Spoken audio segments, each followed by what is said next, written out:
sudah mengikuti kelas mikrobiologi ya. Artinya untuk materi hari ini dengan mikroorganisme tidak menjadi sesuatu yang sulit untuk dimengerti karena kalian juga sudah melakukan praktikum bahkan ya. Kita akan cepat saja kalau misalnya memang teman-teman sudah paham ya, karena hanya mengulang dari apa yang sudah kalian pelajari di semester 2. Dari gambar yang tertayang di layar ini, menurut kalian gambar mana yang menunjukkan bakteri? Gambar 1 sebelah kiri, gambar tengah nomor 2, gambar 3 yang paling kanan. Mana yang bakteri, teman-teman? 2. Gambar 1, 2, 3, 2. Ini siapa ya yang speak up? Namanya siapa? Anin dia, Bu. Anin dia. Oh, sesama Anin ya. Oke, ada yang punya pendapat yang sama dengan Mbak Anin dia? Atau punya pendapat berbeda?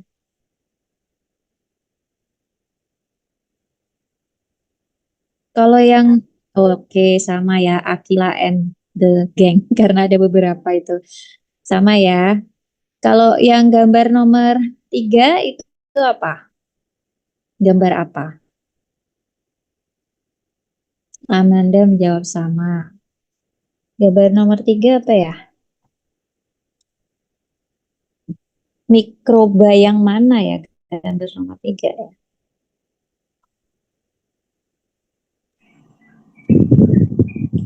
Jamur.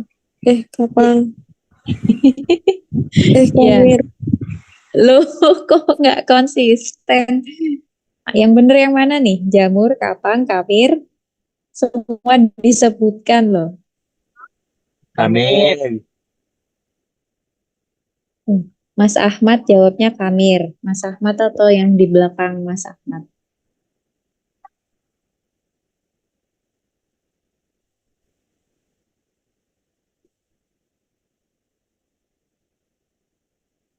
Gimana? Kamir. Setuju kamir?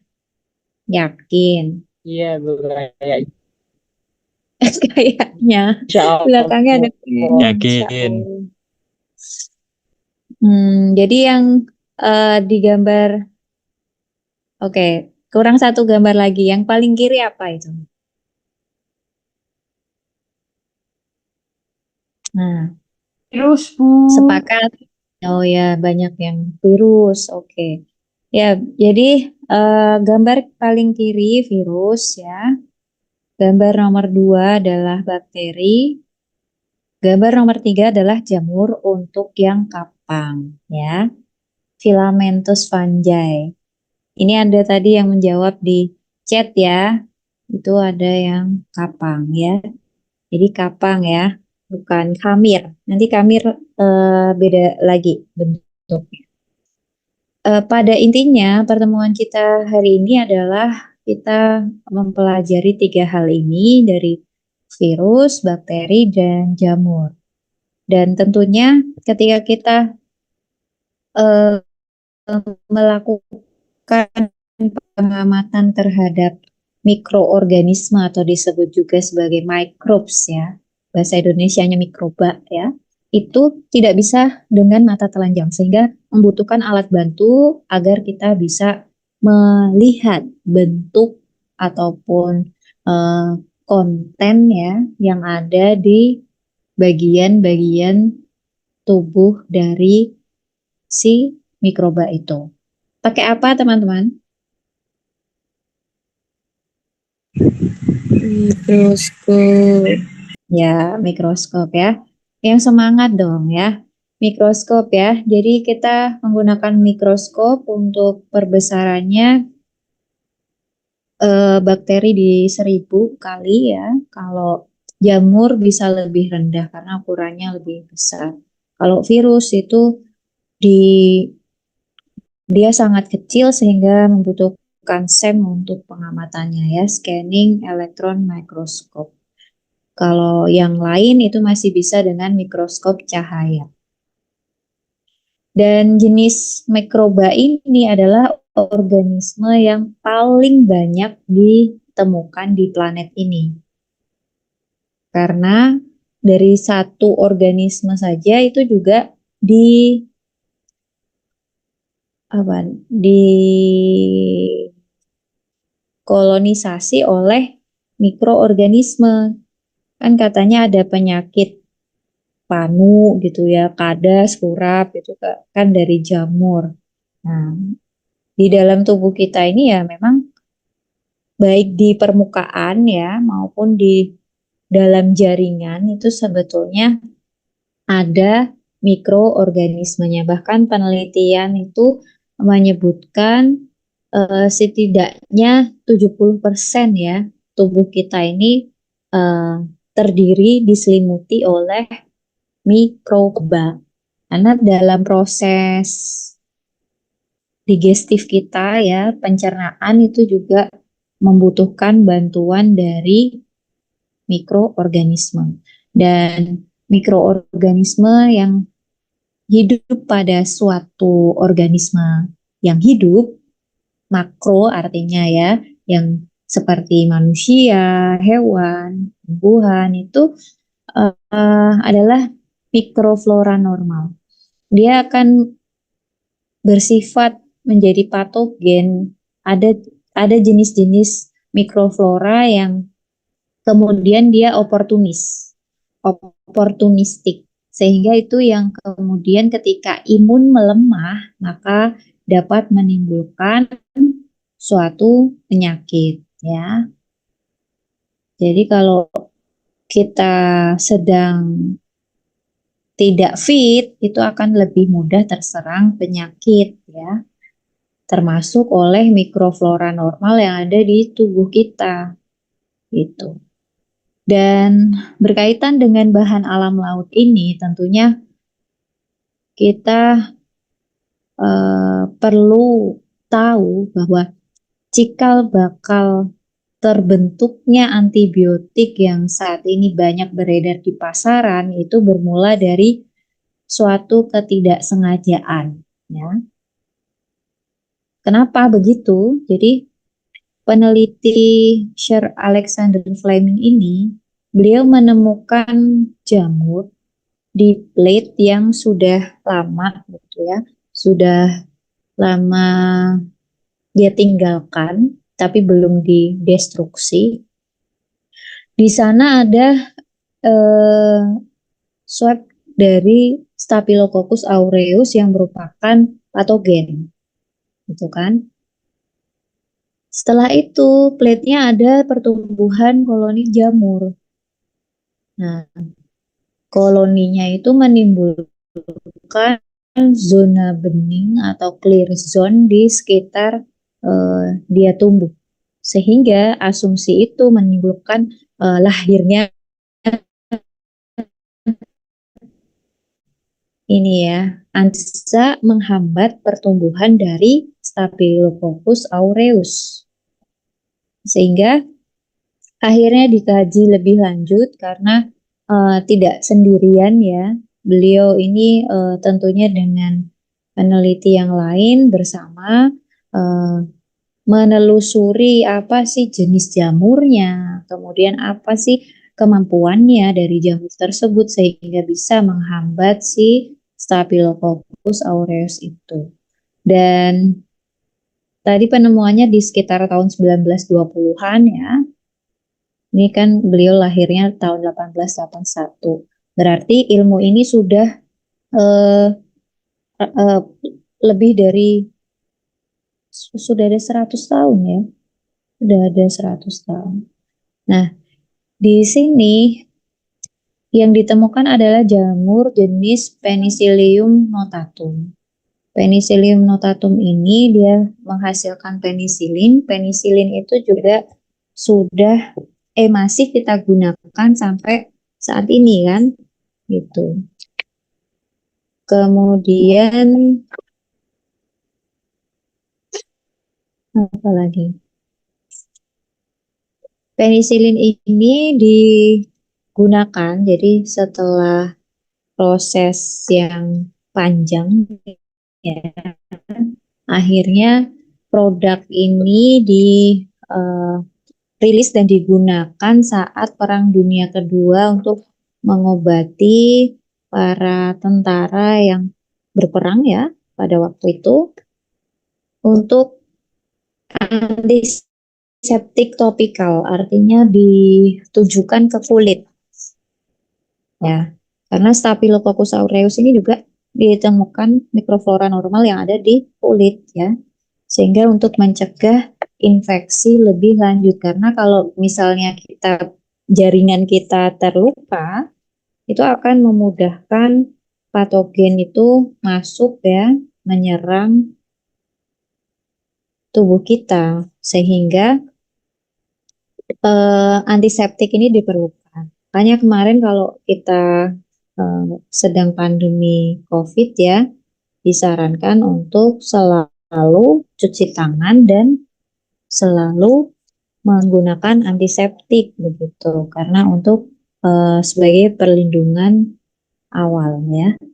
Untuk penggolongan mikroba sendiri dari 6 kingdom classification, jadi ada yang merumuskan 6 kingdom, 6 kerajaan, ada yang 5 kingdom ya.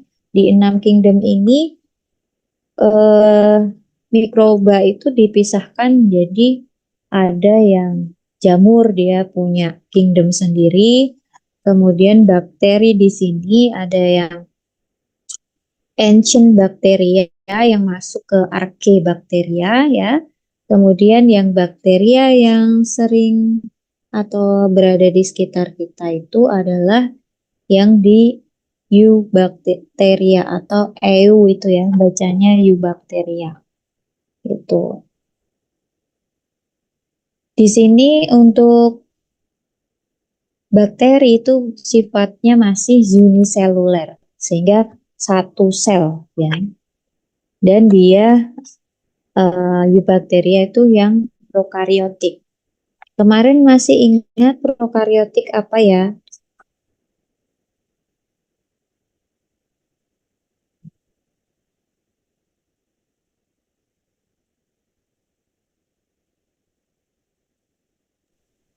Tidak memiliki membran inti sel.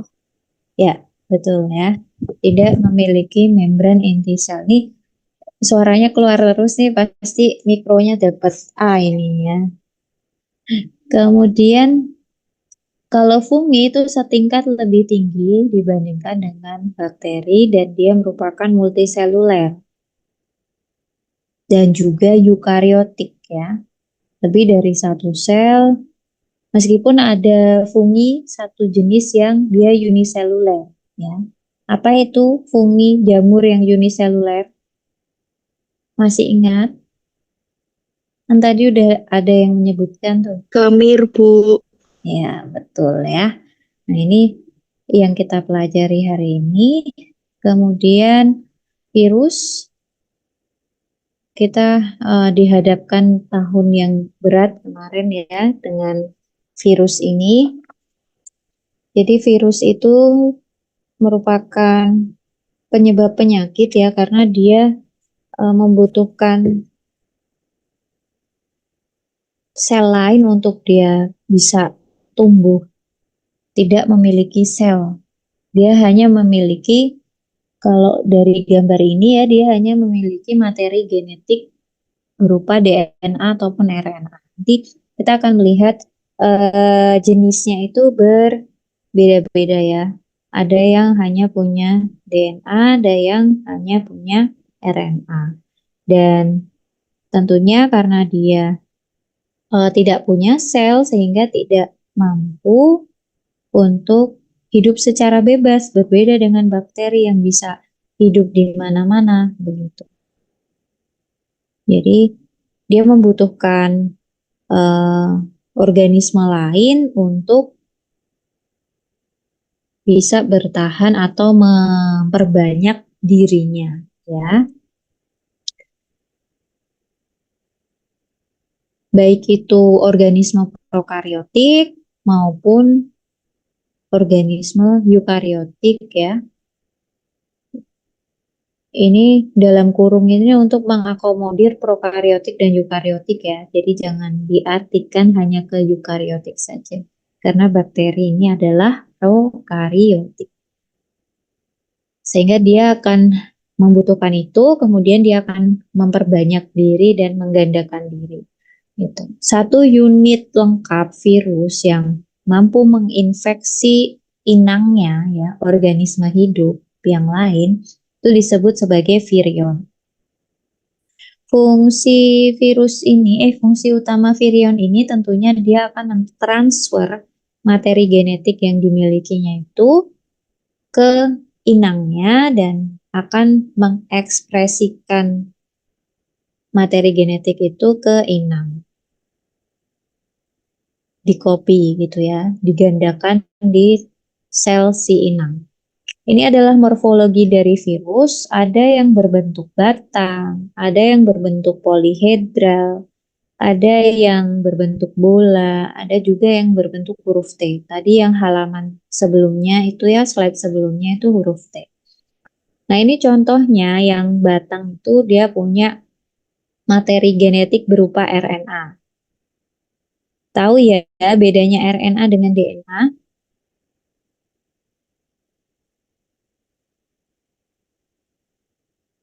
Sudah pernah dipelajari belum kalau materi RNA DNA itu? Mata kuliah apa? Sudah pernah tapi lupa, Bu. Atau belum pernah sama sekali? Sudah, Bu. Oke. Sudah, Bu. Ya, pastinya sudah ya. Jadi RNA ini berbentuk batang ya, bentuk virusnya. Contohnya adalah tobacco mosaic virus, ukurannya 10 nanometer. Kalau bakteri itu di 1 mikron gitu ya, di ukurannya mikron. Nah ini nanometer, jadi lebih kecil dibandingkan pangkat -3, lebih kecil gitu ya bakteri. Kemudian polihedral, materi genetiknya berupa DNA, contohnya adalah adenovirus. Ini 50 nanometer ya, ukurannya lebih besar dari yang tobacco atau virus yang menyerang tembakau. TMV itu adalah virus yang menyerang si tembakau. Adenovirus ini ukurannya lebih besar dibandingkan dengan TMV. Untuk yang bola, contohnya HIV dan influenza, termasuk yang COVID-19 ya, bentuknya bola ya. Dia materinya RNA, teman-teman, 50 nanometer. Ini contohnya ada virus HIV dan juga virus influenza. Sedangkan di huruf T, yang bentuknya huruf T, ini ada bakteriofag, ukurannya 50 nanometer. Bakteriofag T4. Jadi materinya DNA. Yang RNA untai tunggal ya, yang DNA untai ganda. Ini daur hidup virus, bahwa virus bisa menggunakan dua daur ini ya untuk dia menggandakan dirinya, bisa menggunakan daur litik atau daur lisogenik.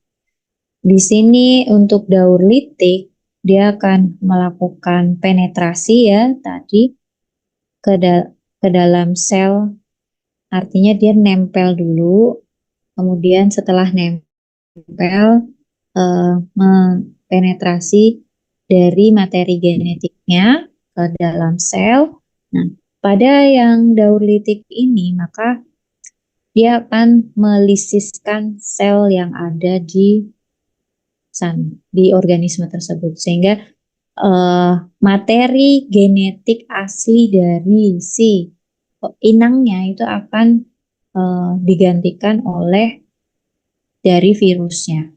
Sehingga biru-biru di sini sebagai DNA-nya si organisme hidup itu hilang begitu. Menjadi sel yang merupakan sel virus. Kemudian untuk yang lisogenik, di sini teman-teman bisa melihat bahwa ada insersi atau penggabungan ya dari materi genetiknya virus dengan materi genetiknya si inang. Sehingga ini bersifat laten, bahaya laten ini. Karena tidak terdeteksi secara seperti yang di daur litik ya, inangnya menghilang gitu. Ini bersama-sama gitu, dan dia akan mengalami pembelahan sel begitu. Sehingga yang bahaya laten ini, yang lisogenik ini, yang dia ditemukan di tubuh, tetapi pada kondisi yang lemah, biasanya kita akan mudah terserang. Misalnya influenza itu kan ada namanya booster vaksin ya, yang dilakukan setiap tahun. Itu untuk menjaga ya supaya kita itu bisa lebih tahan terhadap serangan dari virus flu ini. Nah, yang kita kaitkan dengan bahan alam laut di sini bahwa sebetulnya virus itu tidak, di laut ini juga ada yang meneliti tentang virus karang misalnya begitu, virus-virus yang menyebabkan penyakit pada organisme di dalam laut, tetapi memang penelitiannya masih sangat terbatas ya, artinya hanya orang-orang yang mereka minat dengan hal-hal yang kecil ini, karena tentunya untuk pengamatan dan biaya yang dikeluarkan jauh lebih besar dibandingkan dengan kita menggunakan makroorganisme. Vaksin ini adalah bentuk nyata suatu produk yang bisa kita gunakan ya untuk dijual. Buktinya kan kemarin kita akhirnya membeli kan, butuh untuk menangani kasus pandemi COVID-19 di Indonesia, sehingga kita membeli vaksin dari negara yang menghasilkan. Ini adalah salah satu ladang ya sebetulnya bagi kita yang memiliki support untuk menghasilkan suatu vaksin. Vaksin itu adalah virus yang dilemahkan, jadi pada dasarnya penyakit dengan yang disebabkan atau sumber penyakitnya itu adalah virus, itu sampai saat ini belum ada obatnya. Jadi hanya bisa meminimalisir resiko yang terjadi, baik itu penularannya maupun keseriusan penyakitnya ya. Sehingga kalau kita divaksin, tidak selalu kita akan terhindar dari penyakitnya, tetapi minimal mengurangi resiko keparahan dari tingkat penyakit itu ya, tingkat derita dari infeksi dari virus tersebut ya. Sehingga kalau bayi-bayi baru lahir itu pasti akan diberikan imunisasi ya, mulai dari umur baru lahir 1 hari, kemudian 1 bulan, dan seterusnya. Itu kalau teman-teman punya adik ya, itu kan ada buku panduannya untuk kapan kita DPT ya, untuk difteri, kemudian kapan untuk polio gitu. Bahkan pemerintah juga mencanangkan program yang secara gratis nasional dilakukan untuk mencegah beberapa penyakit endemik ya. Jadi hanya kalau resikonya lebih tinggi maka itu kemudian disubsidi oleh pemerintah untuk diberikan kepada semuanya. Dan beberapa vaksin yang lain itu dijual secara komersil untuk mereka yang menginginkan. Sehingga ada mungkin bayi yang imunisasinya lengkap ya, ada juga yang hanya sesuai dengan yang diberikan oleh pemerintah. Jadi imunisasi ini pada dasarnya adalah untuk membuat sistem imun di dalam tubuh kita, sehingga ketika terjadi serangan virus dari virus yang sama, maka itu sudah antigennya sudah terbentuk di dalam tubuh kita. Respon dari tubuh ya kadang-kadang ada yang demam ya, kadang-kadang juga tidak apa karena masing-masing tubuh itu memiliki respon yang berbeda-beda. Dan untuk membuat sebuah vaksin kita tidak hanya membutuhkan antigen saja ya, antigen penyebab penyakitnya, tetapi kita juga membutuhkan komponen lain seperti adjuvan, ini berupa mineral ya, kemudian pengawet, stabilisator, surfaktan, residu, pelarut, sehingga umumnya vaksin itu kan dalam bentuk cairan kan, yang diinjeksikan melalui intravenal ya. Jadi pembuluh darah itu. Pembuluh darahnya yang ada di mana itu juga masing-masing vaksin memiliki karakteristik tersendiri ya. Kita lanjutkan ke bakteri. Tentunya bakteri ini sudah jauh lebih banyak dikaji ya dibandingkan dengan virus. Tidak banyak yang tertarik dengan virus, termasuk di kami pun. Kemarin baru-baru ini ada satu mahasiswa ya yang S2 yang mengusulkan judul tesisnya itu tentang virus pada pada kerang ya. Jadi antara virusnya ada di udang, tapi dia diteliti di kerang karena salah satu mereka hidup bersama begitu. Nah, dilihat penyebarannya kira-kira itu menyebabkan apa namanya membawa si kerangnya itu bisa membawa virus itu atau tidak ya gitu. Kalau misalnya bisa, ternyata berarti kita harus waspada nih untuk menggabungkan budidaya yang bersama-sama gitu. Karena sekarang ada sistem IMTA ya. Kok saya jadi ngomongin budidaya? Ya, jadi karakteristik bakteri ini tadi sudah dijelaskan bahwa bersel tunggal atau uniseluler dan dia tidak memiliki membran inti sel sehingga disebut sebagai prokariot. Ukurannya kecil 0,5 mikron sampai 5 mikron ya. Hidupnya ada yang soliter, ada yang berkoloni, bisa bersimbiosis ya.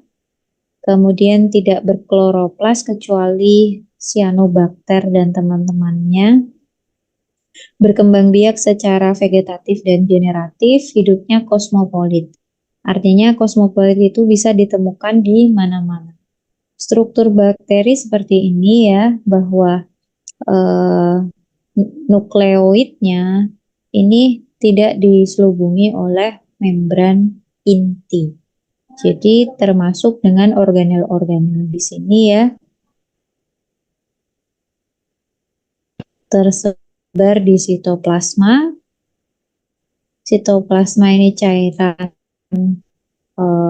sel, kemudian ada kapsul di sini paling luar, ada dinding sel, ada flagella sebagai alat gerak, kemudian mesosom dan endospora. Nanti kita akan melihat nih, di sini ada endospora ya, bahwa teman-teman sudah juga melakukan pewarnaan gram ya untuk bakteri ini, sehingga bisa melihat bentuknya itu seperti apa sih. Yang umum kita temukan itu adalah Coccus dan Bacillus ya. Coccus dan Bacil, karena kalau Bacillus sudah masuk ke genus bakteri ya. Jadi Coccus dan Bacil. Nah, di sini ada Coccus yang bergandengan dua ya, diplokoki namanya. Contohnya adalah Streptococcus pneumonia. Ada yang dia membentuk rantai namanya Streptococcus ya. Contohnya Streptococcus pyogenes. Kemudian ada yang berbentuk anggur yaitu Staphylococcus, contohnya Staphylococcus aureus. Ada yang tetrat, ada yang sarkina. Sarkina itu berbentuk kubus ya. Contohnya Sarkina ventriculi. Tetrat ini belum ditemukan ya. Karena kadang-kadang juga ketika kita membuat apusan itu selnya tercerai-berai sehingga kita harus betul-betul melihat, mencari mana yang dia merupakan gandengan aslinya ya. Karena kadang-kadang kita seringnya satu gitu kalau membuat apusan. Yang basil ada basil berantai yaitu Bacillus anthracus, ada yang punya flagella ya, Roach itu batang pendek berflagella dan ini lebih dari satu flagel. Ada Salmonella typhi ini yang menyebabkan kita sakit perut, sakit tipes ya sorry.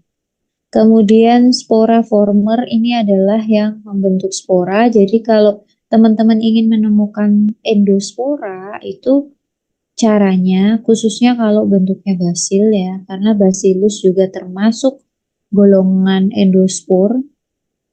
Dia kita tumbuhkan pada usia mungkin 2-3 hari ya. Lalu kita amati dengan pengecatan gram, maka akan muncul bentuk bening di dalam sel. Nah, itu adalah sudah membentuk spora. Karena kalau masih fresh, dia belum membentuk spora. Tetapi kalau sudah terjadi penurunan nutrisi, maka dia akan mulai membentuk spora. Contoh yang lain selain Bacillus adalah Clostridium botulinum. Bentuk bakteri yang lain ada yang berbentuk spiral ya. Ini dengan flagel itu adalah Vibrio. Contohnya Vibrio cholerae. Ada juga Vibrio yang lain ya, Vibrio parahemolyticus, Vibrio alginoliticus dan seterusnya. Ada jenisnya yang punya flagel lebih dari satu ya, Spirilla. Contohnya Helicobacter pylori, kemudian Spirochetes ini adalah Treponema pallidum.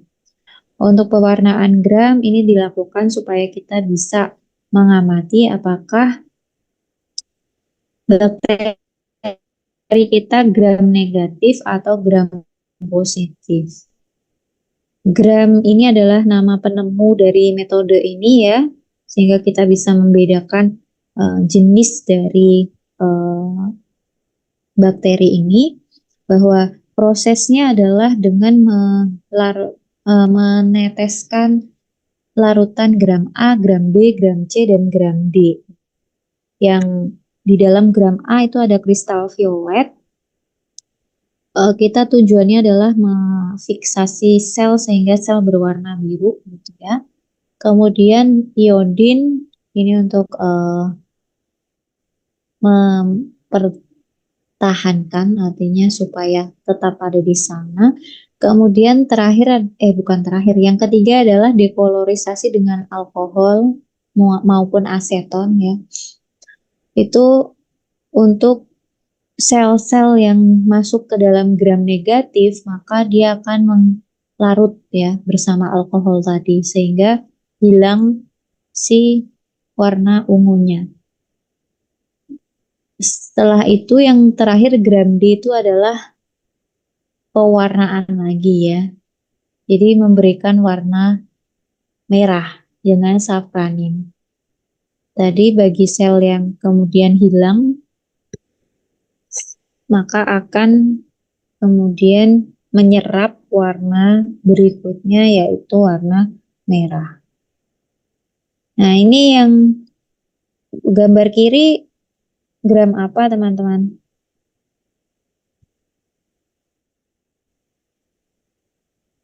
Gram positif, gram negatif,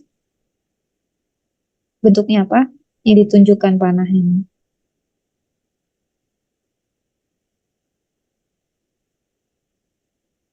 Jadi kita memerlukan perbesaran 1000 kali ya untuk mengamati sel-sel bakteri, dan kalau kita tidak menggunakan minyak immersion oil, kadang-kadang agak sulit juga untuk melihat dengan tajam karena untuk memfokuskannya itu juga kadang sulit ya. Sehingga butuh minyak emersi agar betul-betul bisa menempel ke lensanya itu dengan objek itu sangat dekat. Jadi yang kiri gambar apa teman-teman? Bakteri gram apa?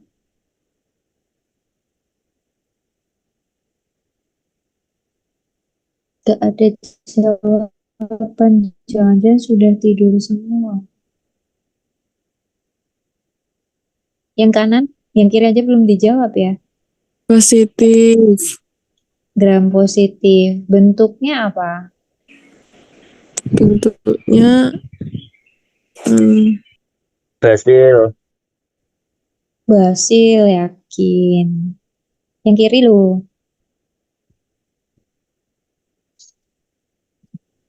Kokus ya. Nah, yang kanan nih basil ya. Fokus, Bu. Yang kanan basil dengan gram negatif ya. Karena dia memberikan warna merah.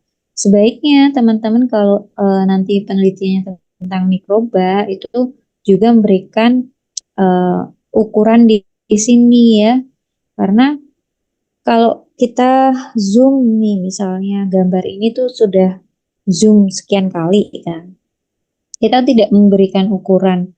Nanti orang yang membaca belum tentu belajar mikro ya.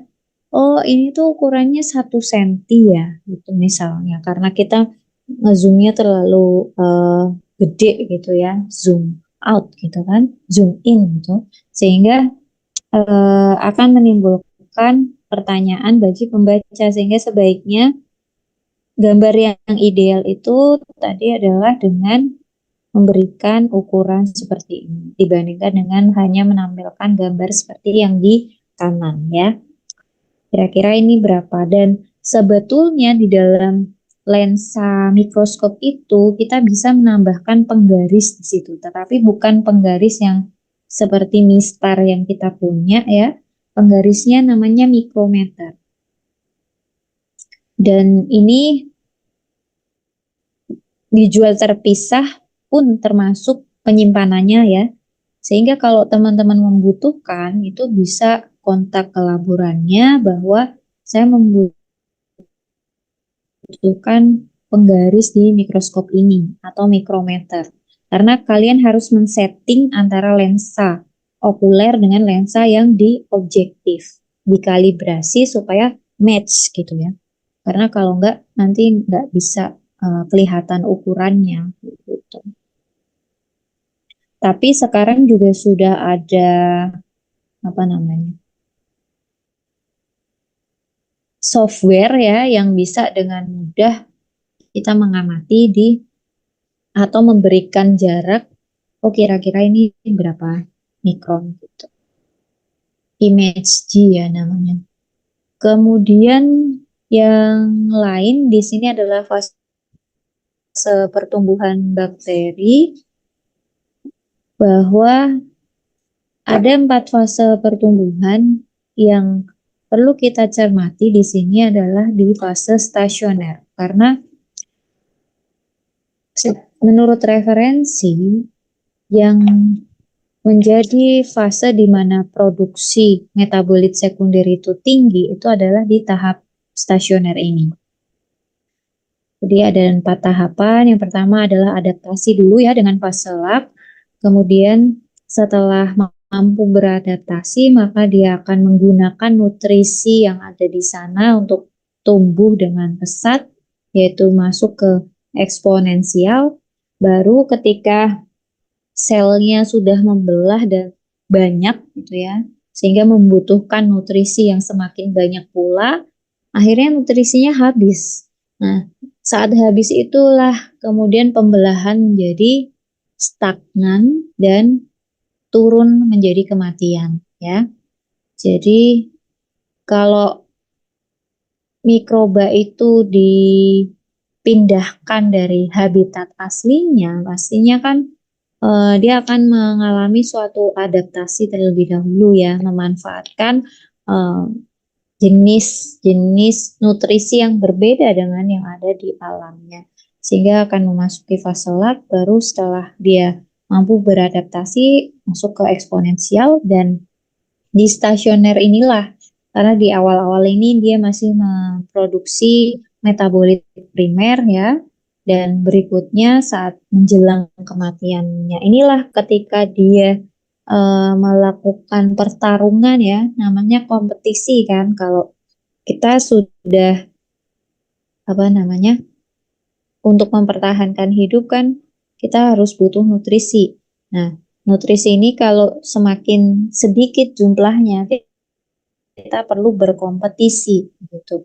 Akhirnya yang eh, bertahan itu yang dia memiliki sesuatu weapon atau alat senjata yang bisa membuat dia bertahan. Itulah yang secondary metabolite yang kita perlukan untuk bisa mendapatkan zat-zat aktif.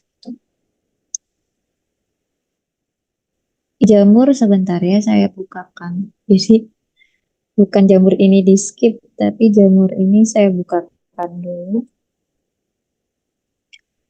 Mungkin sambil saya buka yang materi jamur, apakah ada pertanyaan dari teman-teman?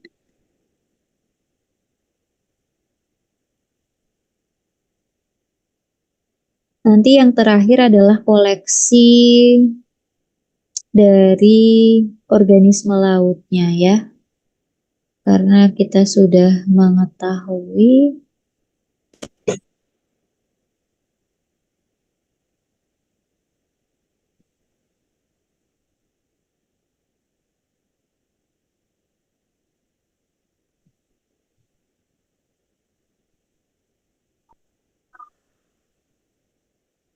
oke, tadi yang diperlukan adalah ini ya,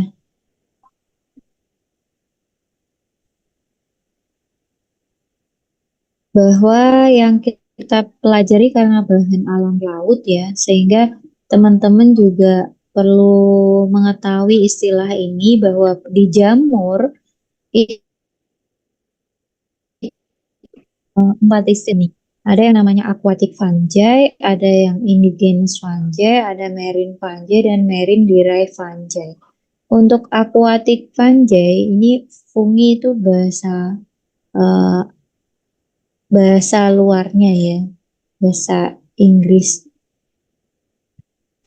Aquatic fungi ini adalah jamur yang mampu hidup di perairan, baik itu perairan tawar maupun bersalinitas ya. Sedangkan indigenous fungi adalah jamur-jamur yang ditemukan spesifik pada tempat tertentu. Kalau kita di organisme makro itu biasa mengenal endemik, misalnya seperti komodo ya. Komodo itu kan ditemukan di Nusa Tenggara, Pulau Komodo. Dia endemik di sana. Kalau si jamur, misalnya kita hanya menemukan di Gunung Salak misalnya. Kalau laut ya berarti di Laut Jawa misalnya hanya ada di sana. Laut Jawa tidak ada di laut pantai selatan Samudra Hindia. Nah, itu berarti dia hanya spesifik sebagai indigenous fungi di Laut Jawa. Misalnya seperti itu. Kalau marine fungi ini adalah jamur yang eh, mampu hidup pada kondisi salinitas tinggi. Artinya, dia obligat menggunakan salinitas sebagai salah satu untuk pertumbuhannya. Sedangkan Merindiraphanja ini adalah jamur yang bisa kalian temukan di darat maupun di laut. Yang banyak kita isolasi dengan media-media yang umum seperti PDA, potato dextrose agar ya, kemudian malt extract agar, ini adalah sebagian besar Merindiraphanja karena dia ditemukan juga ada di darat. Itu yang kami alaminya, saya terutama karena penelitiannya tentang jamur. Jadi kalau misalnya Aspergillus ya, Aspergillus niger kita bisa temukan di tanah, tapi dia juga kita isolasi dari spons misalnya, maka itu disebutnya sebagai Merindiraphanja. Kecuali yang betul-betul obligat hanya hidup di laut, maka kita sebutnya sebagai Merindiraphanja. Ciri-ciri umumnya sudah eukariot ya, dia heterotrof bukan autotrof, kemudian aerobik, tidak punya alat gerak, punya dinding sel dan vakuola, kemudian banyak ditemukan pada substrat yang mengandung pati, selulosa, dan kitin, bersifat saprofit. Nah, kalau teman-teman melihat antara jenis substrat yang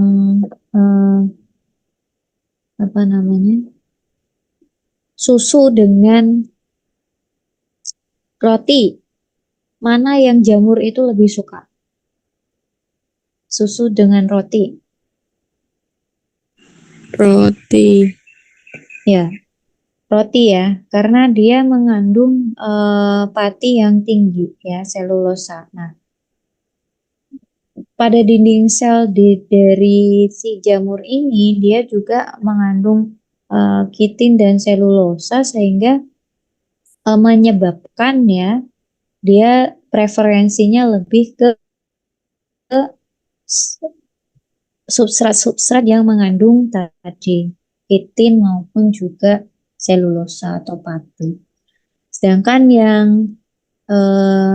susu tadi akan lebih banyak didominasi pertumbuhan bakteri karena bakteri lebih suka yang high protein gitu ya. Jadi perbedaannya kalau ketika kita melihat bahan pangan kita ya, pasti kalian langsung bisa mengenali roti jamuran gitu kan.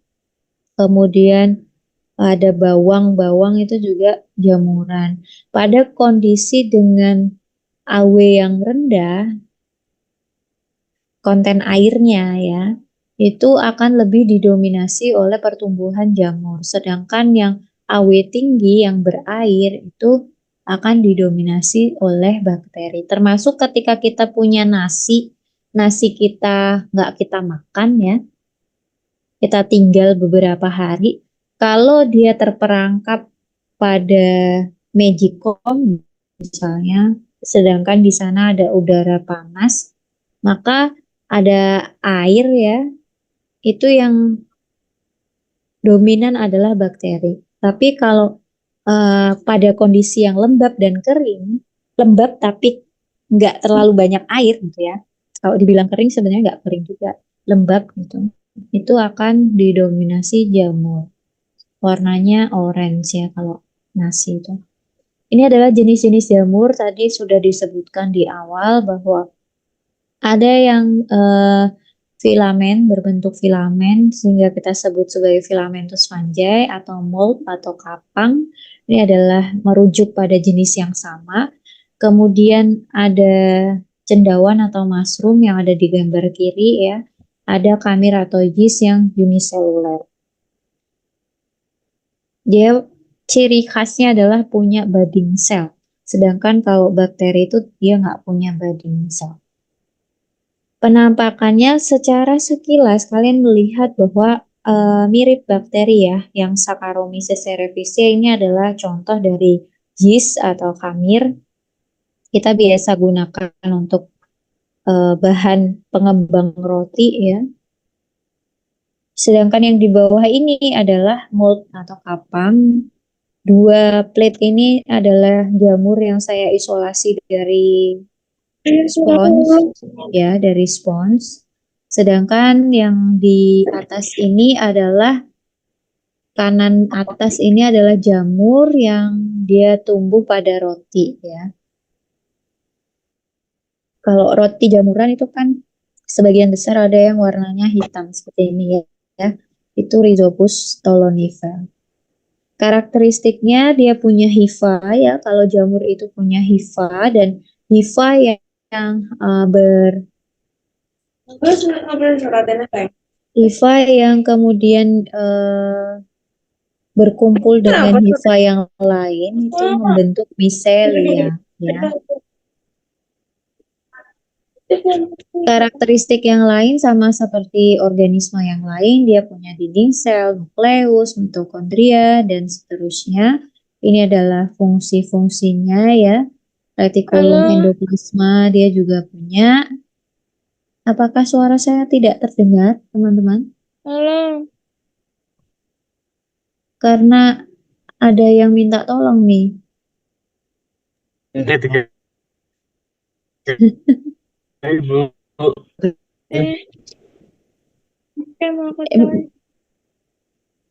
Milina kenapa ya? Ada yang bisa dibantu? Tolong ditolong. Milina ya, kalau dekat dengan Milina, dia kenapa itu?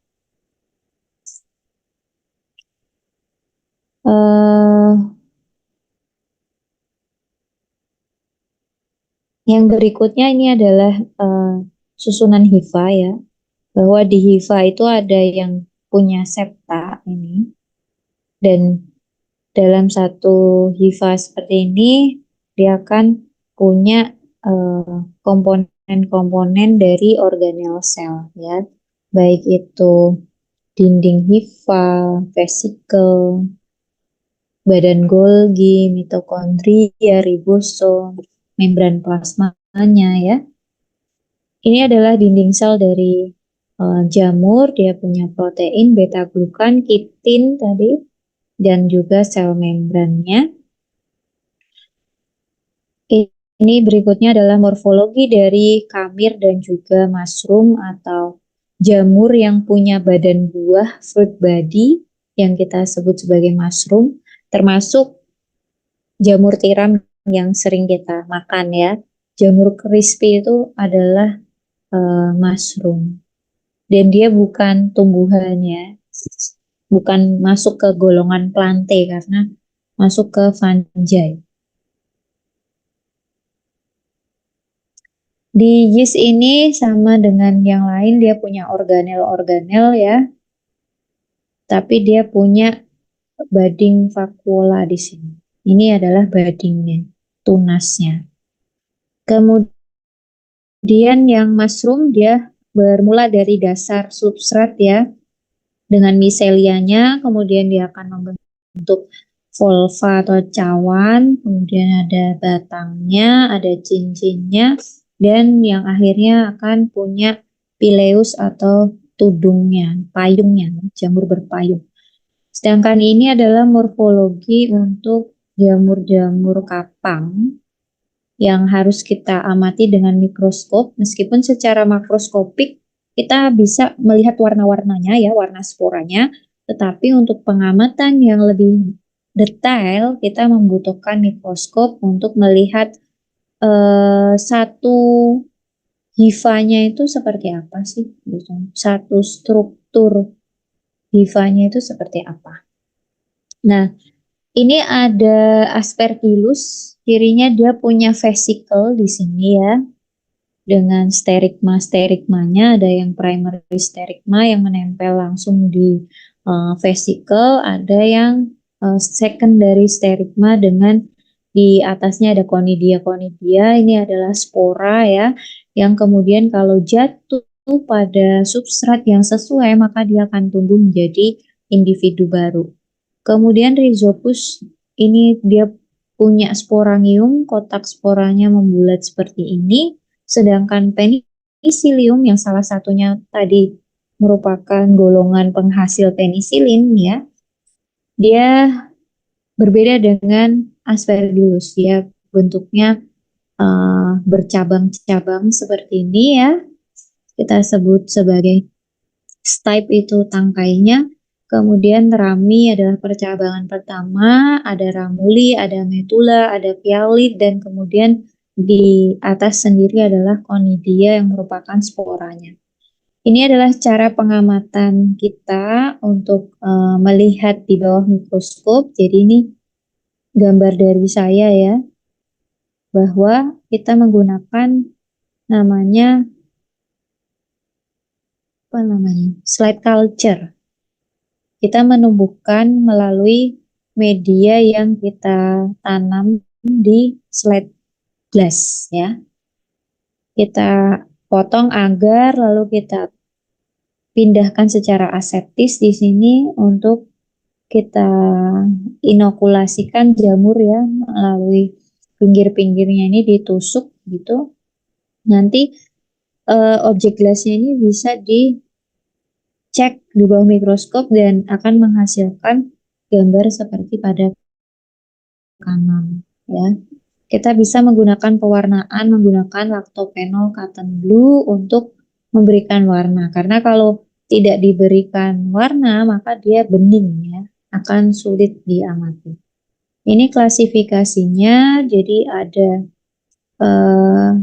dari fungi ya, ini ada Basidiomycota, itu adalah golongan yang punya payung ya.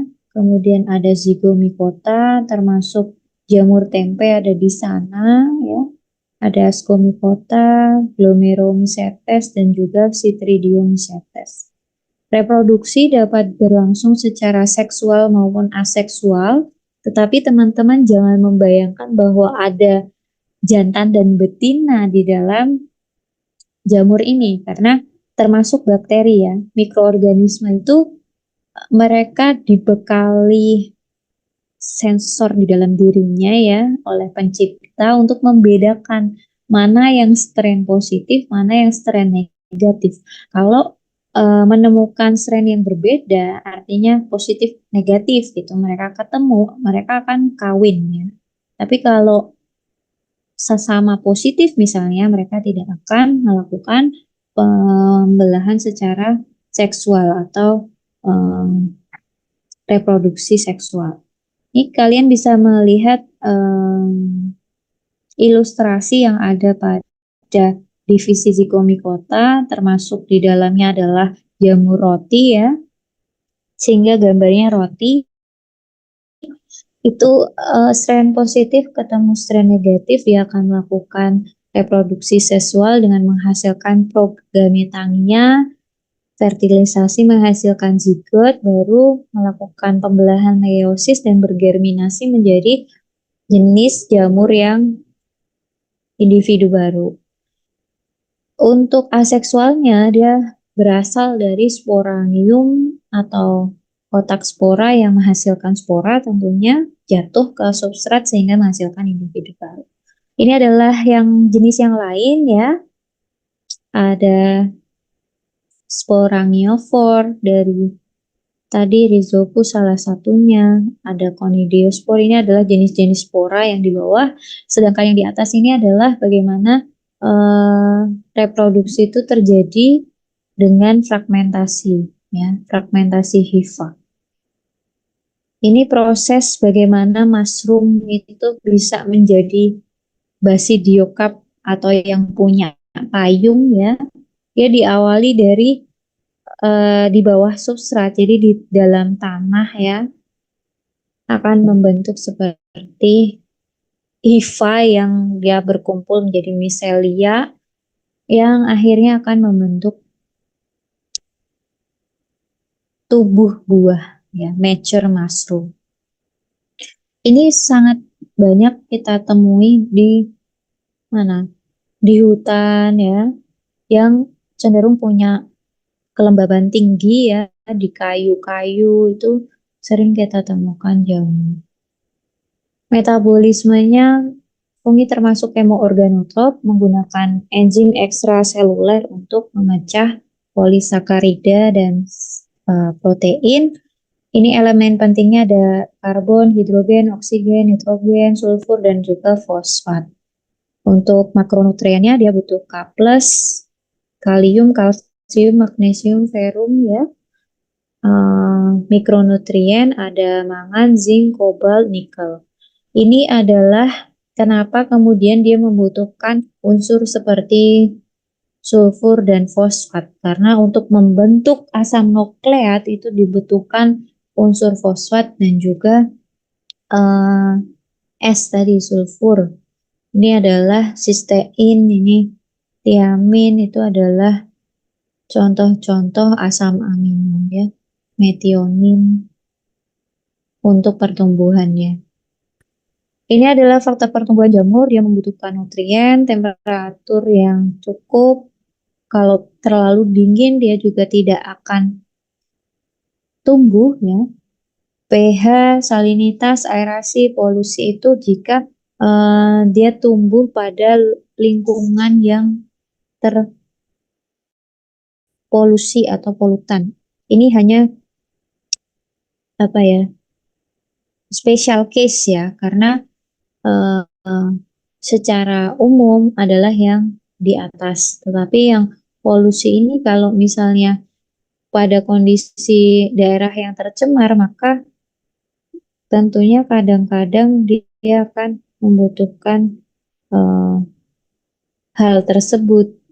Nah, kalau kita bisa menemukan jamur-jamur dari tempat yang terpolusi, misalnya, itu tentunya ada keuntungan atau hal yang bisa kita kembangkan dari sana. Karena kalau misalnya dia tumbuh pada daerah dengan logam berat yang tinggi, nah artinya kehadiran jamur ini kan sekaligus untuk meremediasi atau memperbaiki lingkungan yang ada di sana gitu. Sehingga potensi untuk dikembangkan menjadi suatu produk. Sehingga saat kondisi di wilayah lain itu mengalami hal serupa, itu bisa diberikan produk yang kita temukan. Ini adalah contoh pertumbuhan ya. Habitatnya bisa di mana-mana, bisa di biota organisme, bisa di air, bisa di sedimen atau tanahnya ya. Ini contoh-contohnya ketika berada di perairan. Ada katak yang dikolonisasi dengan jamur, karena jamur juga berperan sebagai dekomposer ya. Ini adalah ikan yang berpenyakit jamur. Jadi yang jamuran bukan hanya kita manusia gitu. Ikan, udang itu juga punya penyakit jamur. Nah, yang penting di sini adalah bahwa jamur itu bisa kita manfaatkan metabolit sekundernya menjadi antimikroba, antiinflamasi, antitumor, enzim, pigmen, dan lain. Ya, itu sudah kami lakukan di penelitian S2, S3 saya tentang jamur ya, bahwa jamur itu punya antibakteri yang bisa dikembangkan sebetulnya untuk menjawab permasalahan antibiotik. Karena sekarang sudah banyak jenis patogen yang resisten terhadap antibiotik yang beredar di pasaran, sehingga kita harus berusaha untuk menemukan agen-agen baru yang nantinya masih bisa berpeluang untuk mereduksi atau menurunkan tingkat keseriusan penyakit yang ditimbulkan karena infeksi bakteri. Ya, begitu untuk materi yang mikroba. Ada pertanyaan teman-teman? Kalau nggak ada, kita lanjutkan ya. Koleksi tentang organisme laut ini karena kita sudah mempelajari yang ada di ekosistem penting, yaitu 3 ekosistem penting yang ada di pantai ya. Ada mangrove, lamun, dan juga terumbu karang. Maka kita akan mengambil nih, seolah-olah kita akan melakukan pengambilan sampel pada ketiganya. Nah, ini tergantung treatmentnya, tergantung dari apa yang mau kita ambil, apa yang mau kita teliti, apa yang mau kita kaji ya. Secara garis besar untuk mengoleksi sampel, kemudian dan tentunya waktunya juga. Setelah itu baru kita sampling ya hariannya, baru kita ambil sampelnya. Karena kalau sampling dengan pengambilan sampel ini satu paket ya. Artinya ketika sampling ya kita tujuannya adalah mengambil sampel. Setelah itu kita akan melakukan koleksi dan identifikasi sampel. Karena kalau kita hanya mengambil sampel saja lalu kita proses tapi nggak tahu jenis apa, itu yang kemudian tidak bisa kita sampaikan secara ilmiah ya. Jenisnya aja nggak diketahui misalnya. Yang terakhir adalah proses pengawetan ya, konservasi sampel atau proses lanjut. Nah, pada tahap persiapan ada beberapa hal yang penting kita lakukan. Di antaranya adalah yang pertama mempersiapkan alat bahan yang diperlukan. Karena kalau kita tanpa persiapan, misalnya kita harus langsung berangkat, memangnya kita nggak perlu alat untuk mengukur lingkungan. Memangnya kita ngambil sampel pakai apa ya? Lalu menyimpannya dengan apa? Kan nggak mungkin sampelnya dimasukkan ke dalam tas kita gitu kan? Atau koper kita. Nah itu maka kita harus mempersiapkan alat dan bahan. Dan yang terpenting di sini bahwa kalau kita menggunakan mikroorganismenya, maka alat dan bahan yang diperlukan itu jauh lebih banyak dibandingkan dengan makroorganisme yang akan kita kaji. Kembali lagi, kajiannya tentang apa? Apakah mikrobanya kah ataukah makroorganismenya? Karena kalau kadang-kadang ya kita perlu mempertimbangkan juga. Kita mau ekstraksi nih. Kalau ekstraksi kemudian butuh seperti kemarin Nudibranch, siput laut yang sislak yang warna-warni yang cantik itu nemunya susah dan itu diekstraksi kan butuhnya banyak gitu. Nggak mungkin kita menghabisi seluruh sislak yang ada di laut gitu. Itu kan akan bertentangan dengan prinsip konservasi ya. Sehingga akhirnya kita harus ke mikroorganismenya, misalnya seperti itu. Karena menurut penelitian kan sudah ada evidence-nya bahwa mikroba itu juga memiliki kemampuan menghasilkan senyawa yang sama dengan inangnya. Bahkan true producernya kadang-kadang ada yang justru dari mikroorganisme. Nah, setelah alat dan bahan ini kita inventarisasi, misalnya kita butuh media, kita butuh cawan petri, kita butuh tabung reaksi, maka itu yang kemudian kita harus pesan dan kita sediakan. Karena kalau hanya nyatet aja, maka itu nggak cukup untuk melakukan sampling. Yang berikutnya adalah kita mempersiapkan tim. Kalau kita beramai-ramai, ya, maka kita perlu koordinasi dulu dengan tim sebagai pembagian tugas. Kamu nanti yang ngambil sampelnya ya, saya yang foto ya, kamu yang mengukur kualitas air, kamu yang nyatet di mana posisi kita ya, di mana apa jenis yang kita dapat, misalnya seperti itu. Jadi pembagian tim, job description-nya juga harus jelas, berapa orang yang ikut, siapa saja, karena ini yang akan menentukan kelancaran dari sampling kita. terutama kalau kita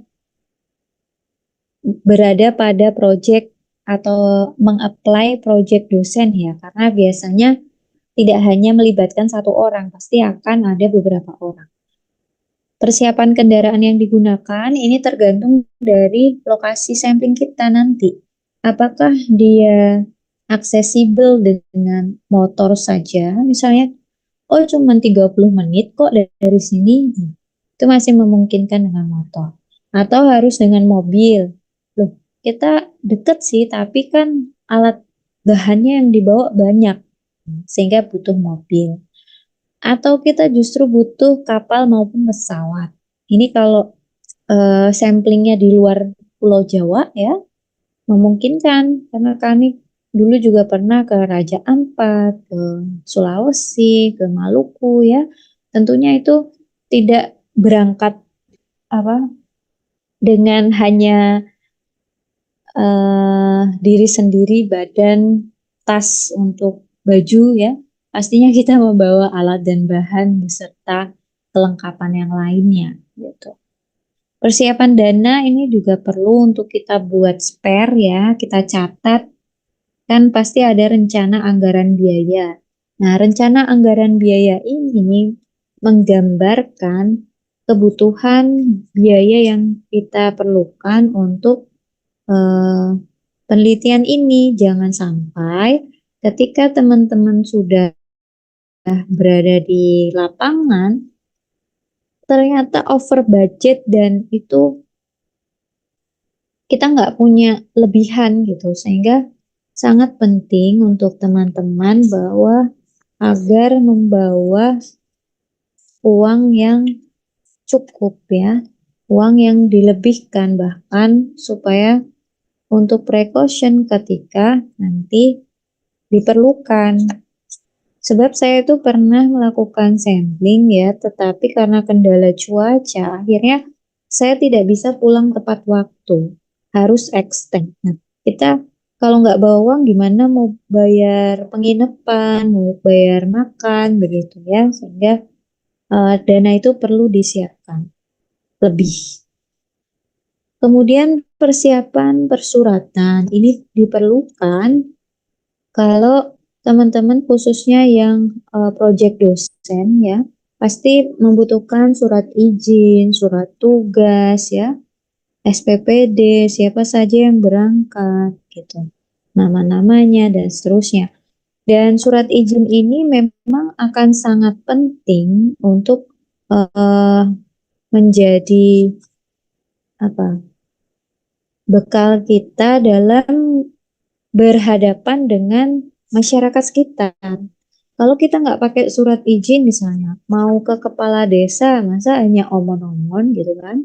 Jadi kita harus membawa bukti bahwa kita ini kesini untuk penelitian ya. Dan ada surat izin khusus kalau kita mau masuk ke wilayah konservasi, teman-teman. Jadi ada yang namanya SIMAKSI, ini adalah surat izin masuk kawasan konservasi untuk bisa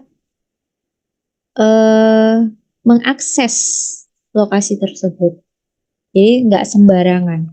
Karena kalau namanya konservasi itu tidak boleh dijamah oleh manusia kecuali ditujukan untuk penelitian yang nantinya akan memberikan informasi yang penting gitu. Nah, seperti yang kami lakukan ya waktu itu di Bali ketika kami sampling itu juga harus membuat surat izin yang diterbitkan dari DMSTP ya. Jadi perizinan dinas tentang yang mengizinkan ya kegiatan itu berlangsung dan tentunya pihak-pihak setempat konservasi sumber daya alam karena kita akan mengambil sampel di tempat yang istilahnya selain bukan tempat kita ya, dimanapun tetap kita membutuhkan izin untuk bisa mengambil sumber daya yang ada di sana gitu. dan saya koordinasi dengan kepala desanya. Baru setelah diizinkan, maka kita boleh melakukan sampling. Tapi kalau kita asal ngambil, nah itu sebetulnya tidak sesuai prosedur ya, tidak etis namanya ya. Jadi kalau kita menerbitkan publikasi ilmiah dengan kita mencantumkan surat izin misalnya, itu akan jauh lebih baik dibandingkan dengan mengambil yang tidak semestinya gitu. Ini adalah alur dalam penerbitan SIMAKSI yang ada di kawasan konservasi terdekat kita ya, ada di Taman Nasional Karimun Jawa.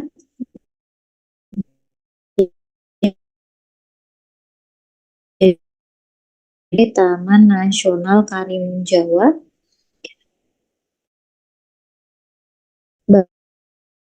bahwa PTN. Lalu nanti setelah diverifikasi oleh petugas tentunya dilengkapi dengan proposal ya. Setelah itu akan dilihat apakah membahayakan atau tidak untuk konservasi area konservasi. Kalau misalnya tidak, maka kita diberikan jadwal untuk presentasi. Setelah itu kita akan melakukan presentasi dan jika semua disaksikan oleh tim yang ada di PTNKJ ya, akan ada pertanyaan juga untuk kita sebagai pemohon. Kalau oke, semuanya aman ya, maka SIMAKSI kita akan terbit. Bentuknya seperti karcis gitu ya. Jadi seperti tiket itu nanti ditunjukkan ketika sampai di Karimun Jawa ke kantor ya yang ada di sana. Lalu kalau misalnya diperlukan perpanjangan karena kita belum selesai ya, ternyata 3 hari tidak cukup, maka kita bisa menyampaikannya pada kantor balai setempat untuk diperpanjang. Setelah itu kita baru akan terjun ke laut bersama tim untuk melaksanakan kegiatan sampling. Dan jangan lupa bahwa untuk selesai kegiatan ini maka kita harus melaporkan hasilnya. Karena kalau nggak dilaporkan, BTNKJ ini akan terus menagih ya. Mana nih laporannya? Kalau nggak laporan nanti nggak bisa ngambil di sini lagi, gitu ya. Untuk penentuan titik sampling ini semua dikembalikan kepada peneliti ya, berdasarkan tujuan masing-masing. Tentunya ini nanti juga berkaitan dengan jumlah titik samplingnya. Karena kalau misalnya kita ingin membandingkan seperti yang lalu-lalu saya ceritakan bahwa kita ingin membandingkan restorasi mangrove yang di aquaculture atau di bekas tambak dengan yang di industri. Ini sudah ada 2 stasiun. Nah, masing-masing stasiun ini kan perlu untuk dilakukan pengulangan karena kalau tidak diulang semestinya datanya nggak akan valid. Nah, minimal 3 ulangan sehingga kita akan menentukan titik-titik itu di stasiun B, 3 titik sampling misalnya seperti itu ya. Jadi tergantung justifikasi dari penelitian kita membandingkan ya hanya satu kawasan, maka diulanglah 3 kali ya. Tergantung juga dari biota target kita mau di mana, apakah di ekosistem mangrove, apakah di lamun, terumbu karang, ataukah mungkin di sedimennya ya. Nah ini semua memiliki tipikal yang berbeda, bahwa kalau di mangrove dan lamun kita perlu memperhatikan cuaca dan juga pasang surut. Karena dengan kondisi yang pasang tertinggi, maka pengambilan sampel akan lebih sulit untuk dilakukan. Sehingga cuaca yang cerah ya, tidak hujan, itu akan mempercepat proses pelaksanaan sampling kita dan kondisi yang surut terendah ya. Surut terendah ini seperti yang pada gambar di bawah kiri ya, itu adalah surut terendah di mana kita bisa masuk ke kawasan mangrove ini tanpa ada air di sana. Ini kami lakukan pukul 7 pagi ya. Tetapi setelah 2 jam berada di dalam kawasan ini, air datang ya. Sehingga begitu kami pulang, itu airnya sudah pasang, sudah selutut. Nah, tentunya ini yang kita perlu pertimbangkan pasang surutnya ya. Misalnya tadi terlalu lama ya, atau mungkin kita berangkatnya jam 8. Kita cuma punya 1 jam untuk melakukan sampling, padahal ada banyak sampel yang perlu kita ambil. Nah, tentunya hal-hal yang demikian perlu kita hindari saat kita sampling, karena biaya sampling itu sangat besar ya, terutama untuk akomodasi. Dan karena itulah kita harus efektif dan seefisien mungkin untuk memanfaatkan waktu sampling tersebut. Jangan kemudian berlama-lama ya, yang akhirnya menjadi tertunda dan sia-sia. Kadang-kadang itu kalau kita jalan sampling tanpa persiapan, tanpa koordinasi, langsung berangkat, itu menimbulkan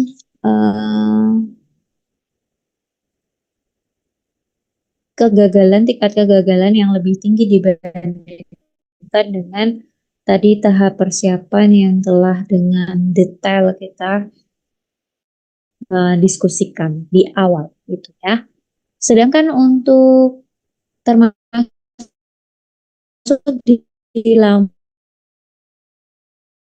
juga ini kalau misalnya dia sedangkan kalau kondisinya pasang, maka bisa saja sampai 1 meter ya, sehingga untuk melihat dasar, karena selamunnya itu ada di dasar, di substrat, di pasir, maka kita membutuhkan alat seperti snorkel.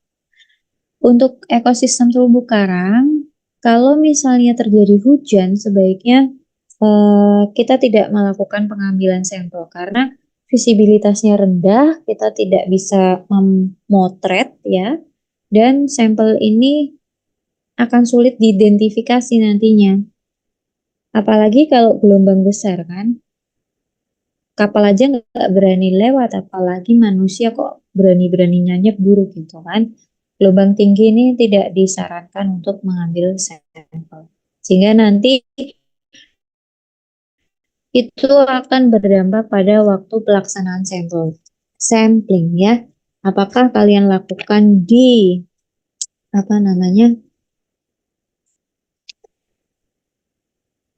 bulan-bulan musim kemarau misalnya, atau di musim penghujan, tentunya kita hindari gitu ya. Untuk sampling kita membutuhkan beberapa alat karena pada waktu itu hari hanya gitu ya. Kita membutuhkan alat yang kita gunakan untuk mengambil, contohnya ada pisau, ada gunting, itu tergantung kita mau ambil apa, ambil daun atau ambil karang ya. Kalau ambil karang berarti kita juga butuh seperti pahat gitu ya, untuk terutama kalau kita pakainya di karang hard coral ya, Scleractenia itu. Kemudian plastik ziplock ini untuk menyimpan sampel kita saat mengambilnya di lapangan. Kalau tergantung ya ukurannya ya. Kalau yang kita ambil banyak, maka kita butuh yang besar.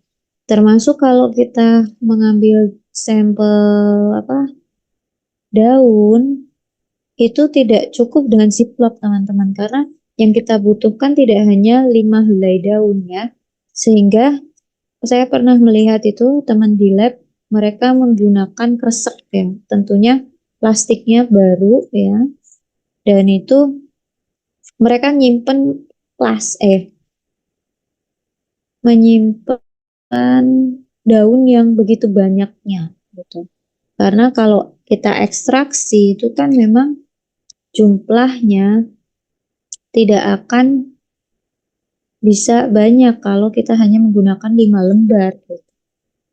Selain plastik ziplock, kita menggunakan kertas tahan air ya untuk melabel, karena tanpa dilabel maka sampel kita bisa tertukar, keliru gitu.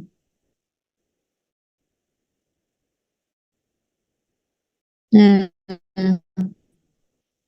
yang ketika kita punya banyak sampel di beberapa tempat ya, beberapa tempat itu kan ada tadi stasiun A.1, stasiun A.2 dan seterusnya.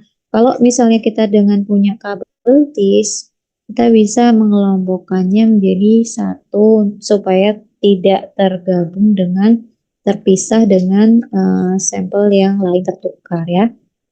Tas jaring ini juga fungsinya untuk mengumpulkan dengan beberapa tas jaring, tentunya akan lebih mudah seperti yang kalian lihat di bawah itu ya, ada warna-warni. Kalau misalnya kalian punya 3 lokasi dan itu diberikan warna yang berbeda, maka itu akan lebih mudah. Oh, kalau warna kuning itu di sini, di A.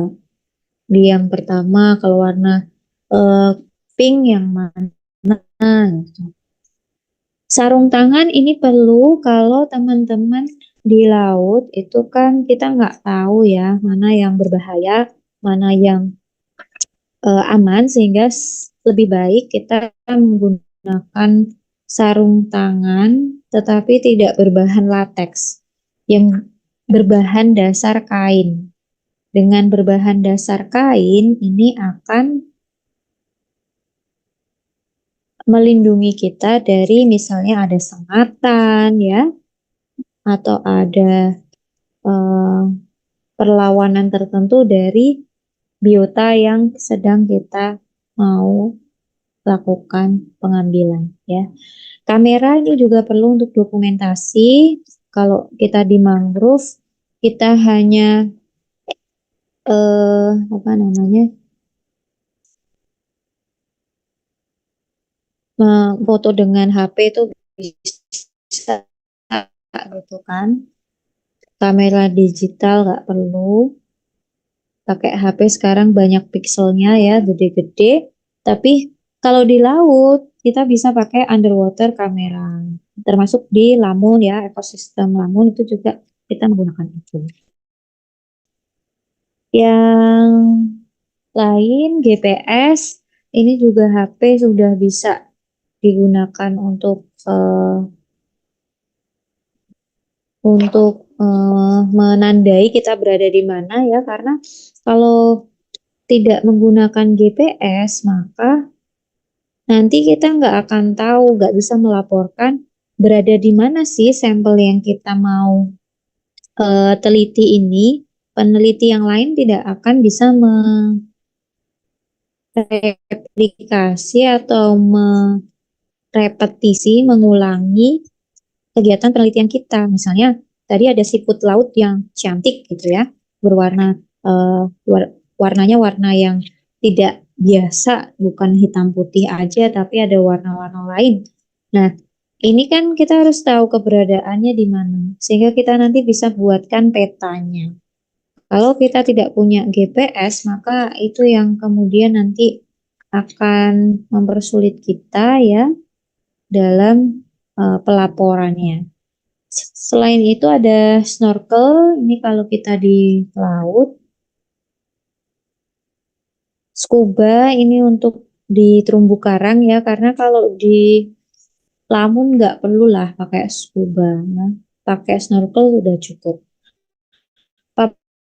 Papan dan pensil ini untuk mencatat kalau misalnya kita diperlukan mencatat kualitas air. Hanya data dukung pun kita tetap harus mencatat ya, berapa pH, berapa salinitas, berapa DO. Tentunya kita juga membawa water quality checker, pH meter, salinometer, dan seterusnya untuk bisa merecord atau melaporkan kondisi kualitas lingkungan yang ada di tempat kita sampling. Ini adalah pengambilan sampelnya. Kalau tadi pas hariannya ya, ini adalah ketika kita mengambil sampelnya, bisa kita menggunakan systematic random sampling atau bisa juga purposive. Karena kalau yang atas ini kan acak ya. Kalau yang bawah itu purposive, kita ada tujuan tertentu. Misalnya yang spons, saya hanya ingin ke Demospongia, atau yang karang, saya hanya ingin pada soft coral. Karena apa? Karena menurut referensi bla bla bla bla gitu kan. Nah, itu adalah purposive sampling.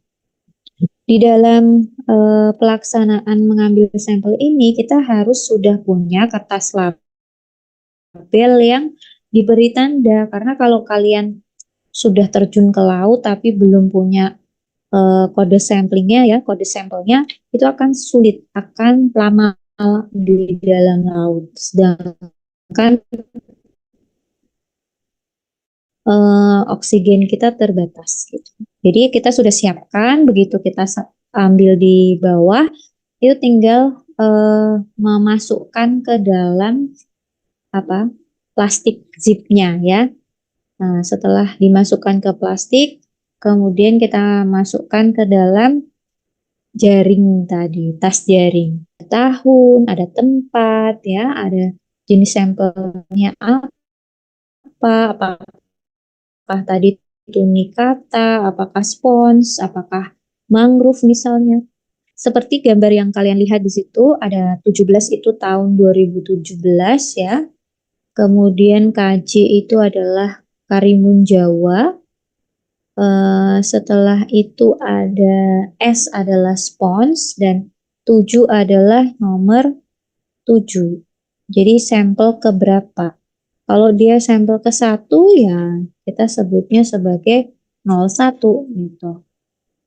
Yang tidak kalah penting bahwa kita harus menggunakan cool box ya saat berada di lapangan, di kapal misalnya. Karena kalau kalian nggak bawa itu, misalnya di lapangan di laut itu sampai sore, ini akan menyebabkan degradasi atau kualitas dari si sampel kita menurun. Apalagi kalau kita meneliti tentang mikrobanya, nah ini sangat tidak boleh ya. Jadi cool box ini diisi ice gel, diisi es gitu, supaya mempertahankan suhu sehingga aktivitas mikroba pembusuk yang ada di tubuh atau organisme kita itu tidak semakin tumbuh dengan cepat. Karena kadang-kadang kalau misalnya kalian sampling seaweed, kemudian tidak dikasih cool box, langsung aja dibawa sampai lab, ditinggalin di rumah misalnya karena sudah sore ya, besok lagi lah gitu. Itu keesokan harinya aromanya sudah menyengat ya, sudah bau. Nah, ini adalah indikasi adanya pertumbuhan dari bakteri. Melimpah artinya ya. Karena makanya kalau kita punya makanan, cek dulu tekstur, warna, bau, termasuk air minum ya. Kalau itu ada salah satu nggak oke, berarti itu ada kontaminasi di sana. Gitu. Oke, untuk berikutnya setelah kita mendapatkan sampelnya, maka kita harus melakukan identifikasi karena ini penting. Kalau nggak kita kita nggak tahu itu apa. Bagaimana kita melaporkan bioaktivitasnya, aktivitas biologisnya, sedangkan kita nggak tahu siapa dia. Contohnya di sini misal dari spons ya. Spons ini bukunya ada banyak ya. Sistem porifera itu juga ada, tetapi karena kita di Indonesia, maka saya tampilkan di sini adalah buku identifikasi untuk Indonesia Marine Spons ya. Kita punya sampel yang tadi disimpan di Ziploc, tetapi juga kita ketika sampai di darat, maka kita bisa bersihkan itu dengan air laut, lalu kita foto lagi ya. Apakah ada perubahan kah ya? Ini juga sebagai pembuktian bahwa kita tidak mengambil keseluruhan dari sampel yang kita teliti. Kalau kalian lihat gambar di sini, ini kan hanya sebagian ya. Kira-kira diameternya itu 1 cm. Kemudian eh, tingginya itu mungkin nggak lebih dari 10 cm kan gitu. Jadi nggak banyak-banyak itulah. Eh, karena foto di darat maupun di laut ini akan memberikan warna yang berbeda. Kalian lihat ya, dari yang di bawah laut itu orange terang, ketika di atas itu mengalami perubahan warna. Nah, ini kalau kalian nggak punya foto di bawah laut, wah, gitu. Karena sudah berbeda tadi warnanya apa gitu ya. Setelah itu kita cocokkan dengan buku identifikasi. Kalau dilihat dari gambar di sini, sepertinya jenisnya Clatria ya. Clatria, tapi apakah cervicornis atau bukan? Nah, kita bisa melihat lebih lanjut dari website yang ada di Porifera ini ya. Di Worms itu kalian bisa ketik Clatria maka akan keluar 800-an gitu. 857 jenis. Tinggal dicocokkan Clatria yang mana kira-kira bentuknya mirip sama sampel yang kita punya. Seperti itu ya. Nah, berkaitan dengan uh, penyimpanan.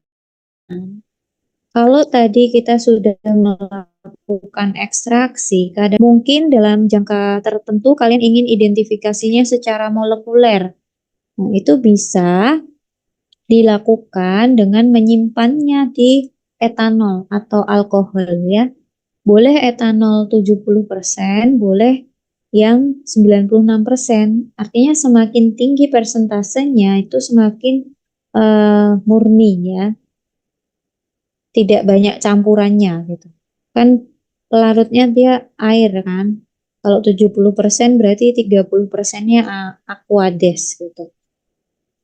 Ini nanti bisa kalian simpan di botol kaca ya untuk studi lebih lanjut. Tapi kalau yang kalian simpan ini untuk mikroorganisme yang kalian isolasi dari sampel, maka jangan menggunakan ini pengawet ini. Sebaiknya langsung dikerjakan ya. Kalian ambil dari alam itu dengan air lautnya. Lalu dibawa ke lab ya dengan langsung dilakukan isolasi. Bahkan kalau kami itu sering langsung on site ya. Misalnya pagi sampai sore kita di laut, lalu malamnya kita akan melakukan isolasi di hotel. Jadi hotelnya kita sulap di kamar hotel itu, kita sulap menjadi laboratorium mikro ya. Jadi apa tadi? Kontainernya kita bersihkan dengan alkohol, kita sudah membawa alat-alat yang diperlukan seperti media steril. Jadi kita nggak perlu lagi sterilisasi, hanya perlu memanaskan dan juga mengisolasi, mengencerkan ya, membersihkan dan kemudian ditaruh di plate yang sudah ada medianya sehingga nanti begitu sampai lab kita sudah bisa memindahkan atau memurnikan dari isolasi yang telah kita lakukan di lapangan. Itu ya. Formalin ini juga bisa digunakan tapi tidak bisa untuk penggunaan jangka panjang. Kalau jangka panjang lebih baik ke etanol 96% ya. Gambar yang atas itu adalah koleksi kering. Kalau kita lebih baik koleksi basah kalau untuk studi molekuler ya, karena kalau kering begini nanti ini awetan nanti ya untuk pajangan biasanya. Seperti itu ya. Kira-kira begitu teman-teman untuk materi kita hari ini. Apakah ada pertanyaan? Belum, Bu. Belum. Oke.